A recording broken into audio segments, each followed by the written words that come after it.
గ్యారంటీగా పోలీసు మిత్రులారా ఇవాళ పోయి రాత్రి మీ డైరీలో రాసుకోండి. మీ డైరీలో రాసి పెట్టుకోండి. 100కు 100% ఇలా తెలంగాణ చెలరేగిన పరిస్థితికి మళ్ళా వచ్చేది బీఆర్ఎస్ గవర్నమెంటే.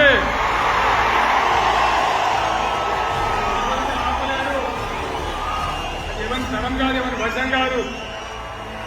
మీకు తెలియదా? మీరు పోలీసు ఉద్యోగాలు చేస్తున్నారు, మీరు చదువుకోలేదా? మీకు కూడా విజ్ఞానం ఉంది కదా? మీరు దొంగ వాగ్దానాలు చేయలేదా? ప్రజలను మోసం చేయలేదా?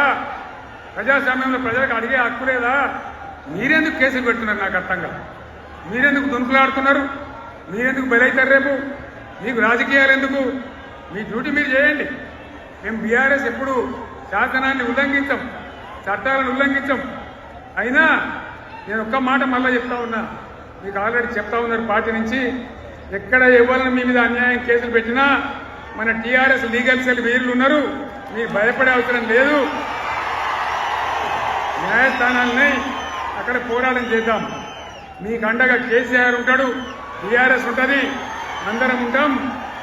ఇక ఈడికెళ్ళి నేను కూడా ఊకోను. నేను బయలుదేరతా. దాకైనా మంచిదే. ఎవరెవరి సంగతి ఏందో, ఎవరైనా లెక్క ఏందో అన్ని కూడా లెక్కలు తీద్దామని మనవి చేస్తా ఉన్నాం. ఈ రకంగా మనం ముందు